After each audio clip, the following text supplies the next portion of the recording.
Have you ever noticed that Jesus talks about money a lot? He talks about forgiving our debts, spending our own money wisely, and managing the master's money, among other things. There are so many stories that sometimes it's hard to keep straight in our minds what happens in each of them. It's hard to remember them when we need to. That's why I like Luke 16, 1 through 9 so much.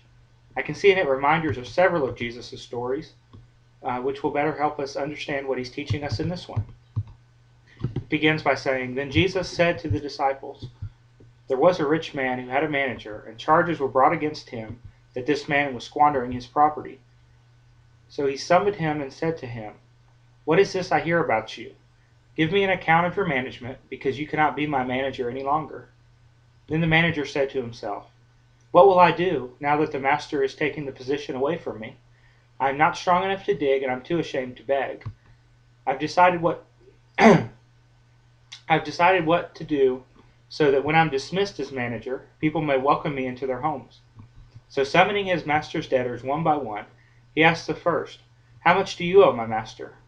He answered, "100 jugs of olive oil," he said to him. "Take your bill, sit down quickly, and make it 50." Then he asked another, "How much do you owe?"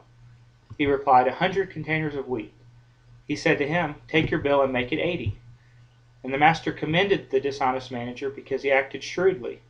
For the children of this age are more shrewd in dealing with their own generation than are the children of light. And I tell you, make friends for yourselves by means of dishonest wealth, so that when it is gone, they may welcome you into the eternal homes. Interesting story, isn't it? If an 8-year-old were to hear a story that starts with, "There was a rich man," what do you think the first question they would ask? Yep, how rich was he? I can't really give you a good answer in dollars and cents, but perhaps an example might help. 100 jugs of oil, that's 900 gallons of oil, would weigh about 7,800 pounds. So you can imagine several people pushing around grocery carts or flatbed carts in the grocery store to move all of that olive oil. This rich man was so rich that he let someone walk out with 900 gallons of olive oil with simply an IOU. Actually, he probably didn't let the man walk out of the store with olive oil. The rich man probably owned so much land that had all these olive trees planted on it. The trees would be grown and the olives smashed for oil. It would take nearly 60,000 pounds of olives to make these 900 gallons of oil. That's a lot of olives. In fact, over 30 acres worth of olive trees. He was so rich that at the same time he had another debtor who wrote an IOU for 1,000 bushels of wheat. For the non-farmers out there, 1,000 bushels of wheat is roughly the same 30 acres. That is 30 football fields full of wheat. Now this rich man probably had more than 2 debtors, but you can imagine how long the story would be if Jesus told about each of these sharecroppers that this land baron had owed money, or how much they owed, and what changes he would make to their debts. You remember sharecropping from American history, right? It was one step above slavery. The rich man sold seed, fertilizer, and tools to a farmer in exchange for a large portion of crops when the harvest came. If harvest didn't come because of a drought or disease, the sharecropper would get in debt to the rich man. In the same way, the farmer in this story would likely get deeper and deeper into debt each season. So this rich man had a steward, a money manager, or what we might call a financial advisor, to take care of all these affairs. The advisor didn't just tell the rich man which mutual funds were best or what new startup companies to invest in. He was actually involved in the day-to-day loaning of money and collecting on debts. Remember earlier I said that this story reminds me of Jesus' other parables. Here's the first of those reminders. How does a manager end up in charge of such a great amount of wealth? At least 100 containers of wheat and 100 jugs of olive oil. Matthew 25:14 through 18 tells us, For it is as if a man, going on a journey, summoned his slaves and entrusted his property to them. To one he gave 5 talents, to another 2, to another 1, to each according to his ability. And then he went away. The one who had received the 5 talents went off at once and traded with them and made 5 more talents. In the same way, the one who had the 2 talents made 2 more talents. But the one who had received the 1 talent went off and dug a hole in the ground and hid the master's money. Apparently, this money manager, who managed the olive oil and the wheat, did not just dig a hole and bury his money. He gained more money with what the master entrusted him, and he was given more. And he was faithful with this more, and he was given even more. And then he was faithful with even more. And eventually he's got control of all of these olive acres and all of these acres of grain. And this manager, he was faithful enough to get trust over all of this great wealth. And he was eventually accused of squandering this money. You can imagine the master's world was shattered. How much money was lost? How many bad investments are out there? Give me an account of your management, for you cannot be my manager anymore, the rich man said. Then the manager sees the hammer coming down. He sees his life crumbling around him. In an instant, he sees a life of poverty and food pantries and day labor. Well, actually, he didn't see food pantries, for he was too ashamed to beg. And I guess he didn't see day labor either, because his back wasn't strong enough, he says. So he must have just seen a life of poverty and probably imprisonment. My dad told me once you could either work with your back or with your head. My dad chose to work with his back as a pipe fitter, but this manager, he chose to use his head. He thought through the possibilities and figured out how he could use what he was good at to survive, or even thrive. He decided to summon the rich man's debtors, change a few bills, move a few decimal points, and make some new friends. He changed 100 jugs to 50, and 100 containers to 80. Here's my second reminder of previous parables Jesus told. He tells about forgiveness in Luke 7:41 through 42. A certain creditor had 2 debtors. One owed 500 denarii and the other 50. When they could not pay, he canceled the debts for both of them. Now which of them will love him more? I guess in the mind of the manager, the only question left was which of these debtors will love me more. He understood that debt forgiveness is like income. It was like cutting these debtors a check or handing them a stack of $100 bills. He would be their new best friend. He'd be welcomed into their home, and they would perhaps celebrate by killing the fatted calf, or at least fix him a pot roast or something. As the commercial says, he would be well taken care of. We don't get to hear that part of the story, however, because Jesus wants us to focus on the rich man's response. He says the rich man commends the manager's shrewdness, because the same shrewdness that cost him lots of money in this case could have gained him lots of money if the manager had applied himself with the same fervor in the months leading up to his receiving this pink slip. Let me say that again differently. If the manager had actually applied himself toward making money in the same way he did toward this debt reduction, he never would have lost his job in the first place. Jesus seems to indicate that Christians should model their spiritual lives after the personal life of this manager, who used worldly wealth to gain worldly friends. Christians, it appears, are to use worldly wealth to gain heavenly friends. I like that. I'm sometimes confused by it, but I do like it. Use worldly wealth to gain heavenly friends. In other words, Christians should be money changers. Yes, I know money changers have a bad rap because Jesus cleared money changers out of the temple. But hear me out for a minute. Paul says that Christians are citizens of heaven, not of any earthly kingdom.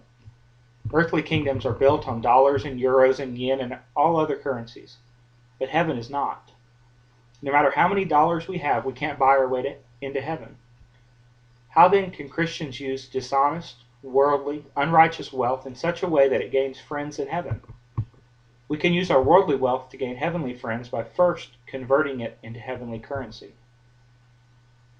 Maybe you remember the song, "Thank You for Giving to the Lord," by Ray Boltz. It tells the story of a man who dreams about heaven. One person he meets in his dream says to him, "Remember the time a missionary came to your church and his pictures made you cry? You didn't have much money, but you gave it anyway. Jesus took the gift you gave, and that's why I'm here today." An average person earned money in a worldly occupation, perhaps as a police officer, a teacher, a construction worker, or even a money manager. That same average person with an average job gave some money to a missionary. That missionary was able to preach the gospel, proclaim deliverance to those held captive by sin, and ultimately save souls who were formerly lost because one average person, or perhaps a group of average people, decided to trade their earthly currency for heavenly currency, to trade their dollars for disciples. Jesus tells us how to do this in verse 13, saying, "No man can serve two masters, for a slave will either hate the one and love the other, or be devoted to the one and despise the other. You cannot serve God and wealth." No man can serve two masters. You will either hate the one and love the other, or love the one and hate the other. These are the only two options. You cannot serve both God and wealth. The average person in the Ray Boltz song served God rather than wealth. We can do the same thing, but only with open hearts and open hands. I'm told that one can hold more money in an open hand than in a tight fist. Try it with me. Tighten both fists and imagine money inside. Now put your hands in front of you like a bowl. How much more can you fit in there? How much more likely are you to give some of it away when your hands are open versus when they're clutched tightly together? I grew up less than 20 minutes from Busch Gardens in Williamsburg, Virginia. It's an amusement park set up where each different area of the theme park is a different country, such as Ireland, Germany, France, or Italy. In Italy, there's a ride called Escape from Pompeii. I always enjoyed that ride because initially it was like a standard log flume ride, but after going up the hill at the beginning, you end up inside a building that has scenes of ancient Pompeii and actual fire to remind you that it was the site of a volcanic eruption in 79 AD. The ride ends with the doors open and you slide down into the water, soaking everyone who's in the splash zone. This quick exit isn't how it happened for the people of Pompeii, though. Most citizens were killed by a flume of superheated air and steam that came out of the volcano, and then they were buried by up to 80 feet of ash. The reason this is relevant to this particular sermon is that archaeologists have since excavated Pompeii and found what these people had in their hands at the moment they were killed. They were fleeing from a volcano, just like evacuees of recent floods or hurricanes or tornadoes. Many of the residents of Pompeii died at their own front door, with hands clutched around small bags of coins. Their last thought before trying to leave their houses was how to maintain their worldly wealth. Their houses would soon be covered in ash for 1,500 years, and some people waited around, gathering their money in order to save an extra talent or another denarius, or perhaps only a few additional mites. Will you be a slave to wealth? Will a few dollars keep you in bondage when the world comes crashing down? Will you clutch onto it for salvation? Or will you be shrewd with your money? Not for worldly material gain, but for heavenly spiritual gain. How will you use all the wealth that God has given you to gain friends in heaven? Let me give you 3 ways you can do that. 3 ways to make a heavenly difference with your worldly money. First, live simply that others may simply live. Maybe you've heard that before. Live simply that others may simply live. If we live simply, we'll be less stressed and less dependent on material things. If we live simply, we can better pray for those who must live simply out of necessity, those who are so poor they can only afford those things that are absolutely essential to survival. So live simply and pray for these poor. Second, give generously to God's kingdom so that it can be strengthened. Give your tithe, then through hard work and simple living, save extra money to give away. With open hands, offer to God your worldly wealth so that God can make a heavenly difference. For where your heart is, there your money is, there your heart will be also. When you give to churches and missionaries, your heart will be connected to them. You will pray for them more because you realize the impact of your gift. Give generously and pray for the lost. Third, walk humbly with your God. Remember that it is not we who live, but Christ who lives in us. Any difference that we make is by the grace of God, not through our own strength. The Apostle Paul says in Philippians 2:13, "For it is God who is at work in you, enabling you both to will and to work for his good pleasure." Walk humbly and pray for yourself. So live simply, give generously, and walk humbly with your God. And that will help you to pray for the poor, pray for the lost, and finally, to pray for yourselves.